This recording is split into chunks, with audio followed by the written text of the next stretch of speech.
आज धुन्धुलीको जस्तो कर्म गरेकी थिए, आज उसले त्यस्तै परिणाम उसले पाइ किनारमा खसेर मर्नु पर्यो। अब त धुन्धुकारी बडा स्वतन्त्र भयो। किन बेस्याका घर घर जानु पर्यो? 5-5 बेस्यालाई घरैमा बोलाएर पञ्च पढ्ने बधुब्यो। पढ्ने भनेको बेस्या, 5 बेस्या घरैमा ल्याएर बेस्यालाई सारे। यसलाई आध्यात्मिक दृष्टिले भन्यो भने 5 बेस्या भनेको पञ्चज्ञानी अगाडि आउँछ नि। बौह सपत्न इव गेह पतिम लुनन्ती।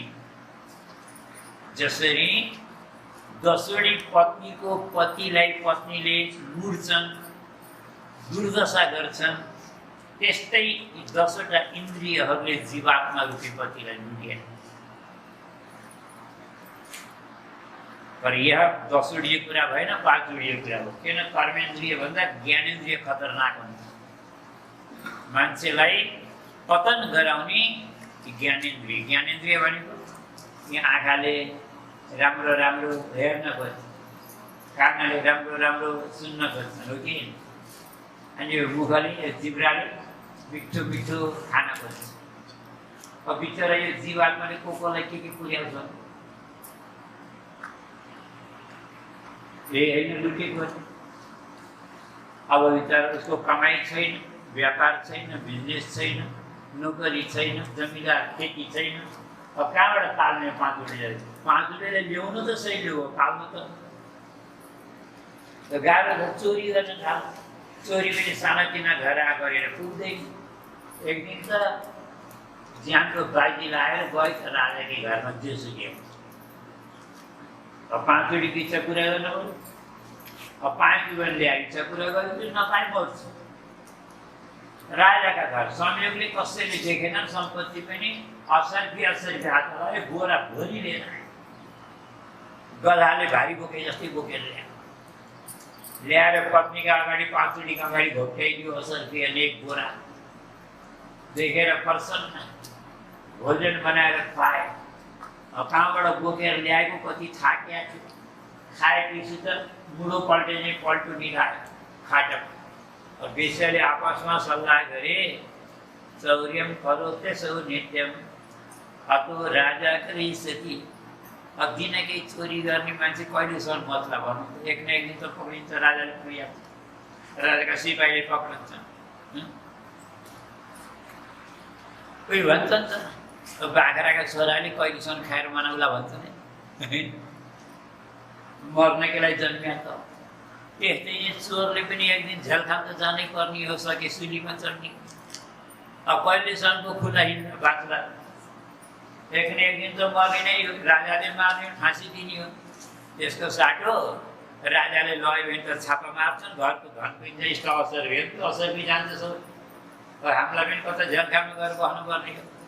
बरु एउटा काम गरौँ न, यसलाई हामीले जो मार्ने कमसे यो त त्यसै पनि मर्नेवाला हो, हामीले मार्यो भने त झन् त बच्छ भनेर खाटे खाना सुत्या थियो कि रसीले खाटेसित लपेट्यो, खन्ती फेरि। अनि घाँटीमा पासो लगाएर कस्न लाग्यो, तर प्राण निस्कने कि पापीको प्राण हुने, पापीहरूको प्राण छिटो निस्कँदैन। अझ एउटा कुरा हामीले के सोध्नु थाहा, मर्न त बहुत सजिलो छ भन्छ मान्छे। ठुल्ठुला अस्पतालमा गएर हेर्नु, बल्ल थाहा हुन्छ मर्न सजिलो छ कि गाह्रो छ। उल्टा झुन्डा हुन्छ नि, कति महिनाबाट प्राण निस्कँदैन। रोगीले प्रार्थना गर्छ, मलाई बचाउनुहोस् प्रभु, जीवन दिनु भन्दैन, प्रभु छुट्टी दिनुहोस् जिन्दगीबाट। हात जोडेर प्रार्थना गर्छ, परन्तु जिन्दगीबाट छुट्टी पाइँदैन। भोग्नु कब तक भोग्ने कि भोग्नै पर्छ, भोग लिएर आएको भोग्ने। त्यो पापीको प्राण कहाँ निस्कन्छ सजिलो छ। यो छटपटाउन थाल्यो। बेस्याले सोचे यो बचिहाल्यो भनेदेखि मर्द अघि राखिरी पुरुष हो, एउटीलाई पनि छोड्दैन कि यहाँ बचो भने यसलाई छिटो मार। एउटी गैचर भित्र चुलामा झरिरा अँगार रहेछ, एकदम राता राता अँगार बोलेको, बोल्दा बोल्दैका अँगार ल्याएर ताबामा भरेर ल्याइछ र मुखा ठुस्दी। कप्तान गार समूहाश्च तन्मुखे विचिक्षुपो अग्नि ज्वालाति दुःखेन ओ व्याकुलो निधनं गतः। यसरी छटपटाएर मरु, तडफेर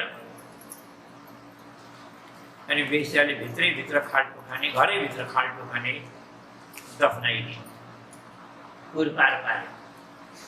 माथिबाट गाईको गोबर ल्याएछ र लिपेछ, चोखो बनाए। कसले थाहा पायो? पुरेर गाईको गोबर लिप्यो, त्यसैमाथि छप पुरेर देखिराखेर पूजा गरे इन्द्र ठाउँमा होइन। देखिनेलाई पनि के को शङ्का हुन्छ?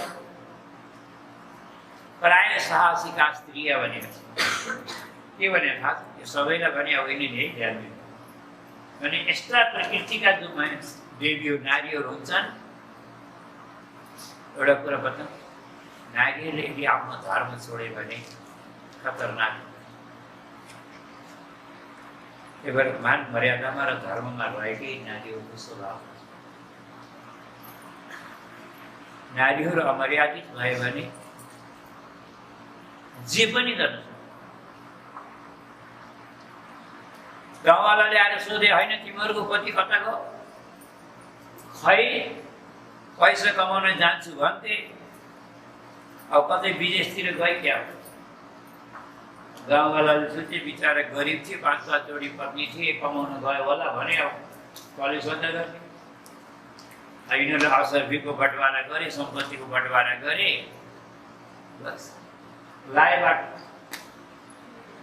बेचेको त मान्छे प्यारो हुन्छ कि धन प्यारो हुन्छ? आफ्नो आफ्नो बाटो लागे। अब यो बिचरा यसरी मरेको, यसरी गाडिएको, यसको मुक्ति भयो होला सोचौँ त हामीले। कल्पना गर्नु, जसको क्रियाकर्म पनि भएन, त्यो मान्छे कहीँ तल लाग्यो। प्रेत भनेर त्यही घरमा भट्कियो। गोकर्णजीलाई आभास भयो धुन्धुकारी जीवित छ।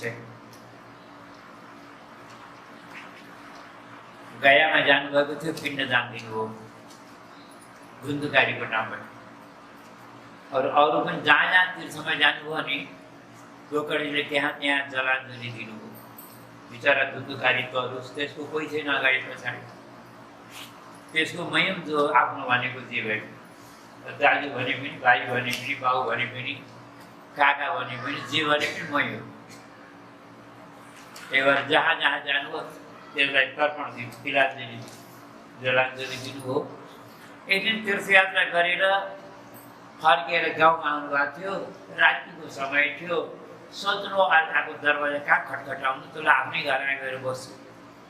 राति उताउने त आफ्नो घरमा जानुभयो, महिनौदेखि मान्छे नबस्या घरमा भूतप्रेत त्यही बस्छन् कि एक त त्यसै पनि त होला। अब आँगनमा अलिकति साफ गर्नु, एउटा आसन बिछ्याउनु, त्यही बस्नुभयो। अब निदाउने प्रयास गर्नुभएको थियो, अब के को निद लाग्ने, निदाउन पाउनु। त्यो धुन्धुकारी आयो, अब प्रेत आयो। अब गोकर्णीका चारैतिर महाराज आफ्नो रूप देखाउन थाल्यो। कहिले भेडो बन्छ, कहिले भैँसी बन्छ, रागो बन्छ, कहिले गधा बन्छ, कहिले घोडा बन्छ। अब पुरै घरको वरिपरि कटकट कटकट कटकट कटकट कटकट गर्दै हिँड्छ। कहिले आगाको लाउको जस्तो भन्छ, कहिले इन्द्रको जस्तो भेष बनाउँछ, फेरि पुनश्च पुरुषो भव, फेरि पुरुष रूपमा प्रकट, मनुष्य जस्तो भएर प्रकट गर्नु। अझै एउटा कुरा बता, मैले हामी जस्तो मान्छे हुन्थ्यो, सातो जान्थ्यो होला है, हारफेल हुन्थ्यो। अझै एउटा कुरा बता, मान्छे न मसान घाटमा बसे पनि यदि डराउँदैन भने केही पनि हुँदैन। डरायो भने आफ्नै घरभित्र पनि मान्छे हारफेल गरेर बस्छ। अनिष्ट गर्ने भूत प्रेतले होइन, अनिष्ट गर्ने आफ्नो डरले। कल्पना गराउनु, कल्पना गर्नु। नत्र महात्माहरू मसान घाटमा बसेर राजगरी भजन त गर्छन् कि खोइ तिनलाई किन केही हुनु, मसानले गर्ने तिनलाई पनि गर्नुहुन्थ्यो। तर हामी सक्दैनौँ, किनकि यहाँ डर बसेको छ। भए गोकर्णजीलाई डरै लागेन, त्यस्तो देख्दा पनि डर लागेन। बल्कि उहाँले बुझ्नुभयो, थाहा पाउनुभयो कोही दुर्गतिमा परेको बिचरा प्राणी होला, मलाई डराउन दिन खोजिएको छ। भाइ मलाई किन तर्साछौ? मैले तिम्रो के बिगारेको छु? को तिमी? आफ्नो परिचय देऊ। बोल्न त खोज्यो, मान्छेको रूपमा आएको थियो, त्यस्तै यस्तो गर्छु बोल्न खोज्दा तर आवाज आउँदैन। गोकर्णजीले बुझ्नुभयो, जब बोल्न सकेको छ। तीर्थको जल थियो, गङ्गा जल थियो कमण्डलुमा, हातमा सार्नुभयो, गायत्री मन्त्र पढ्नुभयो, अनि त्यसलाई छेप्नुभयो, छिटा दिनु। तपसे कहत पापोसौ प्रवक्त मुख चक्रमे। तो गङ्गा जल, अभिमन्त्रित गङ्गा जलको छिटा पर्ने बित्तिकै त्यसको पाप केही शमन भयो र मुखबाट आवाज आयो, बोलिदियो। अनि के भन्छ? अहम भ्राताको जीयोस्मि धुन्धुकारी नामक। मेरो भाइ, मेरो गोकर्ण, म तिम्रै दाजु हुँ धुन्धुकारी। दया गर,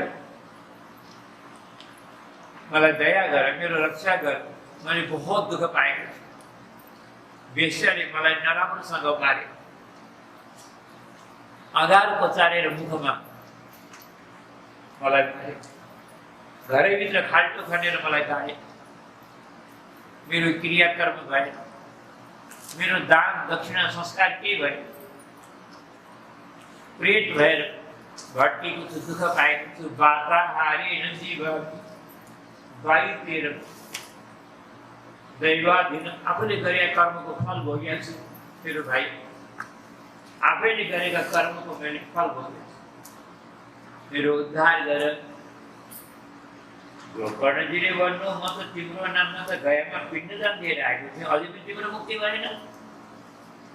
नै, यो कुरा सत्य हो, गयामा पिण्डदान गर्नाले मुक्ति मिल्छ, यो सत्य हो। तर म जस्ता पापीको होइन। म सत्य भन्छु भाइ,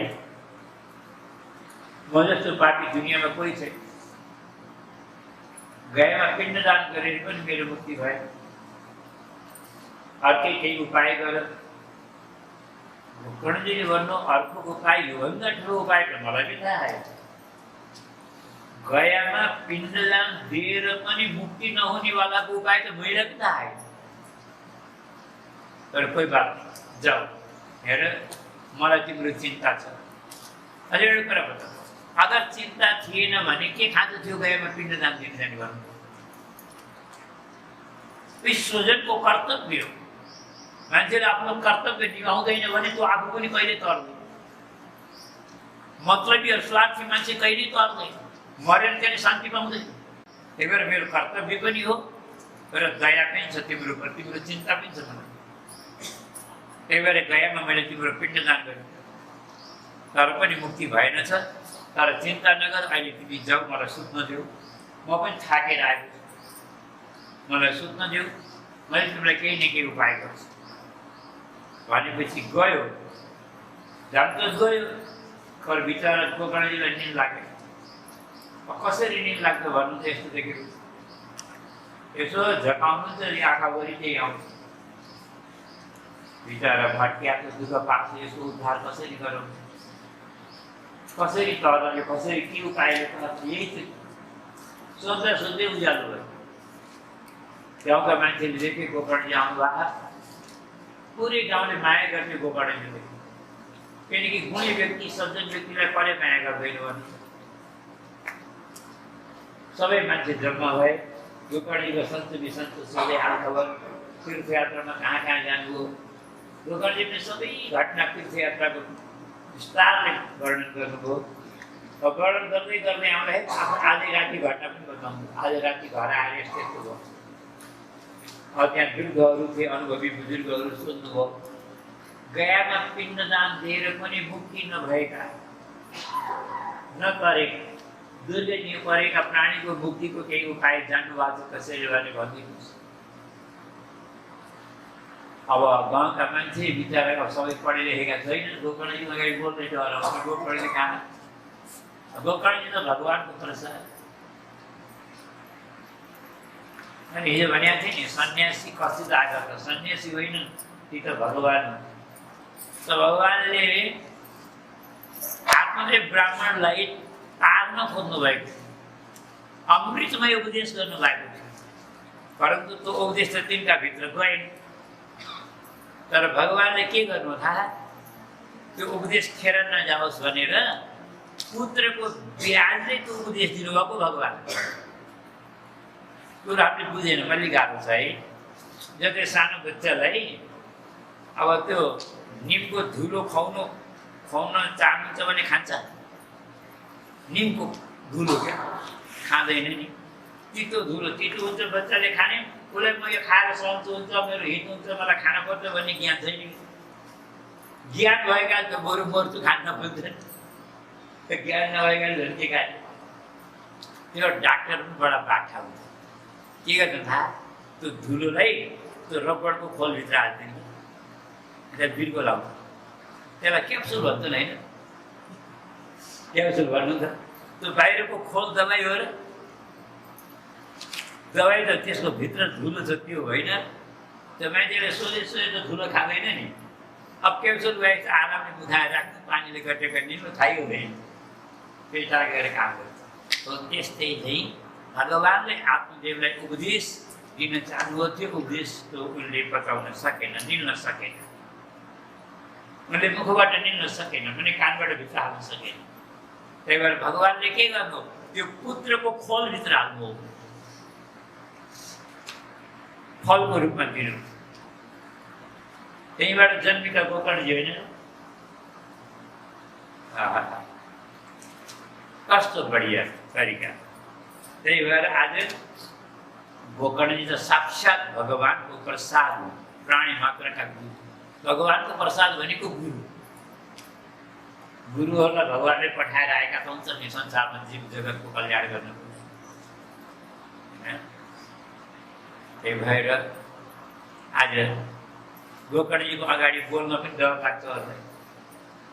हामीले के जाने, हाम्रो गोकर्णजी हजुर त ठुलो सन्त हुनुहुन्छ, ज्ञानी हुनुहुन्छ, भगवानको परम भक्त हुनुहुन्छ, हजुरले नजाने कुरा हामीले के भन्नु। गोकर्णजी हुन ठिकै छ, मैले गर्छु बाहिर, अब अरूबाट समाधान नपाएपछि आफै त गर्नु। त्यही जल कमण्डलको जल हातमा लिनुभयो, गायत्री मन्त्र पढ्नुभयो, अनि त्यो अभिमन्त्रित जल माथि सूर्य नारायणतिर त्यहीबाट फ्याँक्नुभयो भने गायत्री मन्त्रका प्रभावले उहाँले सूर्यनारायणको वेगलाई रोकिदिनुभयो। और हात जोडेर त्यहीबाट तोभ्यं नमो जगत साक्षिन् ब्रूहि मे मुक्ति कारण। हे जगत साक्षी सूर्यनारायण, म हजुरलाई नमस्कार गर्छु, मेरो दाजु धुन्धुकारीको मुक्तिको उपाय बताइदिनुहोस्। सूर्यनारायणले पनि उहीबाट स्पष्ट भन्नुभयो कि श्रीमद् भागवतान् मुक्ति सप्ताहं वाचनं कुरु। केहीले पनि मुक्ति नभएका कुरा एउटै उपाय हो, श्रीमद् भागवतको कथा सप्ताहको रूपमा सुनाइदिनु, अवश्य मुक्ति हुनेछ। अब गोकर्णजीलाई कुरा त समझमा आयो, बुझ्नुभयो, तर मनमा चिन्ता भयो, केलाई, म त एक्लो छु। गोकर्णजी घरमा को छ भन्नु त? अब एक्लो मान्छेले घरमा सप्ताह आँटेर हुन्छ। महात्मा के अरे अगाडि 6औं अध्यायमा आउँछ, अगाडि सहायर वसुनिश्चैव पाठ, भन्नुभन्दा पनि पहिला सहायै अरे। सहायता गर्ने सहयोगी व्यक्तिहरूको खाँचो हुन्छ, सबै मिलेर सप्ताह हुन्छ, एक्लै कहाँ सप्ताह हुन्छ? एक्लै त सप्ताह हुँदैन। म त एक्लै छु, कता कता गरौँ, कथा त मै आफै पनि सुनाउने थिएँ, परन्तु अरू सेवा कसले गर्नु? घरमा त कोही छैन। गाउँका मान्छे आयो भने गोकर्णजी हजुरले आफूलाई एक्लो सम्झेर, एक्लो भने मानेर हजुरले हाम्रो अपमान गर्नुभयो। आज बताउनु कि हामी हजुर त होइन? हामी हजुर त होइन? हजुरले आदेश गर्नु, आज्ञा मात्रै गर्नुहोस्, के गर्नुपर्छ? हामी तनले, धनले, मनले, वचनले हर सेवा गर्नको लागि हामी तयार छौँ, समर्पित छौँ। वाह, यस्तो पो पुरा गाउँ जुटेर धुमधामले तयारी भयो, सप्ताह मण्डप बन्यो, सब देवी देवताको स्थापना भयो, श्राद्ध भयो, सबै कुरा भयो, ग्रह शान्ति, ग्रह पूजा भयो, प्रधान पूजा भयो, सब भयो। अब स्वयं व्यासगद्दीमा गोकर्णजी बस्नुभयो कथा सुनाउनको लागि। गाउँका सब जनता आएर बसे, सब जनता आएर बसे। यो मौका कहाँ मिल्छ दुबारा? पछि सुनौँ भनेर कहाँ पाइन्छ? त्यो सब आएर बसे। त्यो धुन्धुकारी पनि आयो, तर बहनी आयो त हावा। अच्छा प्रेतको त शरीर हुँदैन नि, होइन? त्यसको त शरीर भनेको हावा हो। अब बताउनुहोस्, मान्छेको यत्रो सिङ्गे शरीर भएकालाई त आड चाहिन्छ, होइन? हेर्नु न, कसैलाई भित्तो चाहिन्छ, कसैलाई खाउ चाहिन्छ, पिलर चाहिन्छ, कसैलाई कुर्सी चाहिन्छ, हो कि भन्नु त? शरीर छँदा छँदैन। अब शरीर नभएका हावा मात्रै भएकालाई झन् आड चाहियो कि नहीं? त्यही भएर स्थानम पश्यन्ति तस्ततः, बस्नको लागि उपयुक्त ठाउँ खोज्दै आयो। कहाँ बस्नु त? त्यो मण्डपमा बाँस गाडेको थियो, एउटा 7 आँखले बाँस फेला पायो, भित्रबाट पुरा खाली खोकल। बाँस त भित्रबाट पुरै हुन्छ, होइन? बाँसको भित्र केही हुँदैन नि, गुदुसुदु हुँदैन। अनि तलबाट पाल्दैछ फेरि, त्यसलाई सजिलो, हावा त पालबाट छिरिहाल्छ। गएर आनन्दले बस्छ तल्लै पाएर। जसै पहिलो दिनको कथा भयो, बाँसको पहिलो आँक्लो फुट्यो, दोस्रो दिनको कथामा दोस्रो आँक्लो फुट्यो, तेस्रो दिनको कथामा तेस्रो पनि फुट्यो। गर्दै गर्दै 7 दिनको कथा सुन्दा त बाँसका 7वटै आँक्ला फुट्यो। अनि भित्रबाट यो प्रेत त पार्षद रूपमा बाहिर प्रकट भयो। गोकर्णजीलाई 2 हात जोडेर ढोग्यो, नमस्कार गर्यो, गएर भागवतीमा प्रणाम गर्यो। अब अहिले धुन्धुकारी कस्तो भएको थाहा छ? प्रेत होइन, अहिले त बाँसबाट बाहिर निस्कँदा त भगवानको पार्षद बनेर निस्क्यो। चावडा हात, पीताम्बर वस्त्र धारण गरेको, बडा दिव्य शुभ्र अद्भुत देह, जस्तै भगवानका पार्षदहरूको हुन्छ त्यस्तै देह शरीर प्राप्त गर्यो। गएर भागवतलाई ढोगेर भागवतको गुण गाउन थाल्यो। के भन्नु? अब त भन्छ पनि भन्नु भएन, भगवानको पार्षद भएका है, पार्षद भइसके, कति ठुलो भाग्य। भागवतलाई ढोगेर वास्तवमा धन्य भागवती वार्ता प्रेत पीडा विनाशिनी। एउटा प्रेतलाई पार्षदको रूप दिन सक्ने, प्रेतको पीडा व्यथालाई दूर गर्न सक्ने यो कथामृत, भागवतको कथामृतलाई म हृदयले प्रणाम गर्छु। धन्य हो भागवत। यस्तो अमृतमय कथा मनुष्य चोला पाएर पनि जसले सुन्दैन, त्योभन्दा अभागी संसारमा अरू को होला बुद्धि नभएको अभागी प्राणीहरू।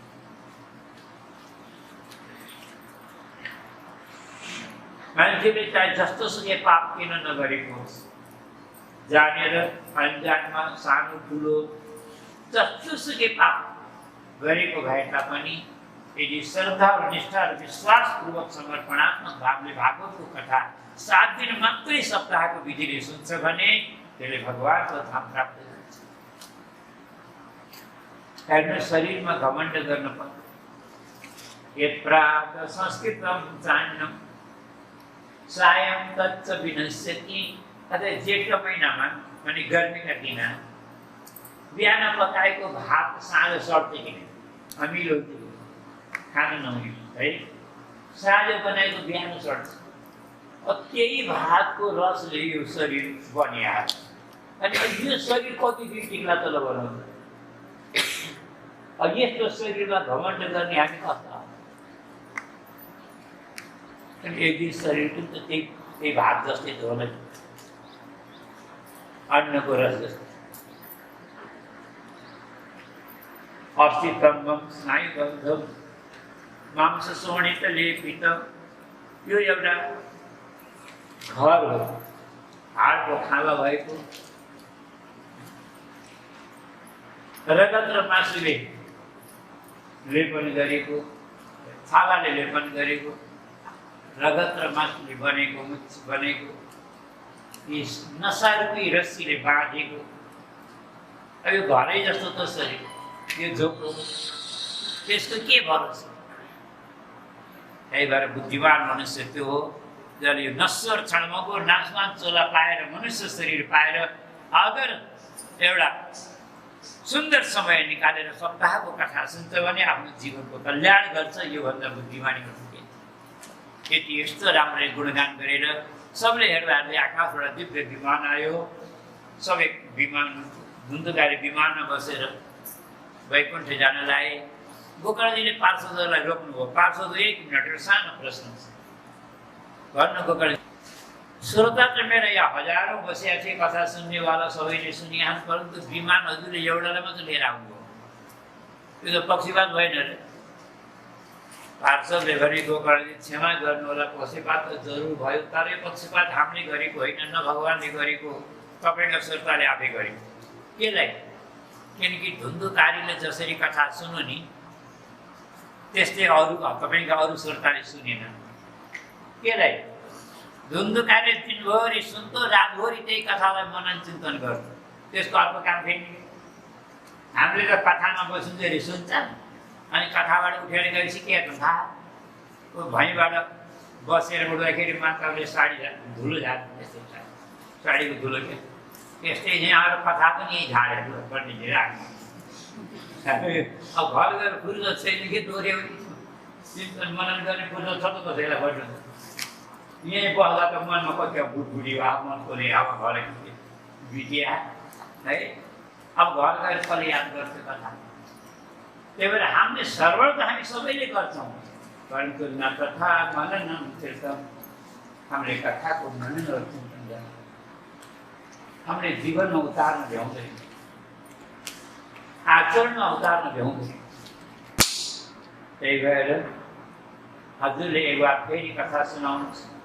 अब त्यो सबैले सुनिदिएको सुनेपछि त गाउँघरमाले सबैले हात जोड्दै गोकर्णजी सत्य कुरा हो, हाम्रो गल्ती हाम्रै हो, हजुरले गाह्रो नमानेर एक बार हामीलाई अरू कथा गर्नु, हाम्रोलाई गाह्रो नमान्नु।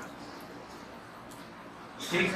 पहिला असाढ महिनामा भएको थियो, असाढ महिनाको शुक्ल पक्षको 9औँ तिथिदेखि भएको कथा। दुबारा फेरि श्रावण महिनामा यही कथा भएको महिनापछि अहिले त गाउँका मान्छे सब सावधान भए, सब सतर्क भए। अब हामी गल्ती गर्दैन, एक अक्षर नछोडेर सुन्छौँ, एकाग्र भएर सावधान भएर दिनभरि कथा सुने, रातभरि मनन चिन्तन गरे। यसरी श्रद्धापूर्वक कथा सुन्नाले 7 दिनपछि सबलाई विमान आयो और सब बसेर भगवानको धाममा गए। त्यो भगवानको दिव्य कथा हो जसले श्रद्धापूर्वक श्रवण गर्छन्। यसमा शङ्का गर्नु पर्दैन, भगवानलाई प्राप्त गर्छ। अगर कसैले श्राद्धका दिन यो कथा आफ्ना पितृहरूलाई कसैले सुनाउँछन् भने के भने श्राद्धे पर्युक्तम पितृतृप्तिमा बहे, पितृहरू मुक्त हुन्छ, तृप्त हुन्छ। और नित्यम सुपाठा, अगर कसैले यो अध्यायको नित्य पाठ गर्छ भने त्यसलाई संसारमा दुबारा जन्म लिन पर्दैन। नित्यम सुपाठा त पुनर्भवम च। अब अगाडि सप्ताह श्रवणको विधि वर्णन गरेको छ है। सप्ताह श्रवणको विधि त अब यो अध्यायको यहाँ विस्तार नगरौँ जस्तो लाग्यो। अब सप्ताह श्रवणको विधि त सप्ताह गर्ने भएपछि सुन्दा राम्रो हुन्छ। यो त सत्सङ्ग, मैले पहिला दिन भने नि, यो सुत स्थानीय कथा होइन, यो सुत स्थानीय मतलब शुद्ध सत्सङ्ग हो। यहाँ कोही अनुष्ठानिक कथा होइन, हामी कोही कर्ता भएर बसेका छैनौँ, कोही हातमा डोरो बाँधेका छैनौँ, गरणी लिएर बसेका छैनौँ। यो केवल एउटा सत्सङ्ग हो, आफ्नो अन्तस्करणलाई पवित्र गर्नको लागि। यस्तो बेलामा समयको चौमासाको पावन बेला छ, यस्तो समयको हामीले सदुपयोग गरौँ, सत्सङ्ग लाभ लिउँ। सत्सङ्गभन्दा ठुलो कुरा संसारमा केही छैन। कलियुगमा अरू धर्म कर्म हेर्नु सम्पन्न हुनै गाह्रो छ। हामीले यज्ञ गरौँ, सफल हुँदैन। किन? न पदार्थ शुद्ध छ। हेर्नुहोस् न, अरू त अरू, अझ त तिल पनि डुप्लिकेट हुन लाग्यो। अस्ति 400 रुपियाँ किलो तिल ल्याएर मैले बारीमा छ र एउटा दाम उम्रेन, यहाँ पनि उम्रेन, तर यहाँ पनि छर्न लगाएको एउटा उम्रेन। अब त तिल नक्कली भएर हुँदा किन गर्नु? यस्तो तिल हवन गरेर हामीले फल पाउने आशा गर्नु। फेरि कलियुगमा के गर्न सक्छौँ ल भन्नु त? कलियुगमा हामीले दुईवटा काम गर्न सक्छौँ। एउटा कमाएको आफ्नो परिश्रमले कमाएको धन त्यसको आंशिक रूपले थोरै मात्रामा भए पनि दान गरेर धनको शुद्धि गर्न सक्छौँ र धनको वृद्धि गर्न सक्छौँ। र दोस्रो कुरा भगवत कथालाई सुनेर आफ्नो हृदयलाई पवित्र गर्न सक्छौँ। और हृदय पवित्र भयो भने भगवानको निश्चित कृपा हुन्छ। यो यही कुरा बुझौँ।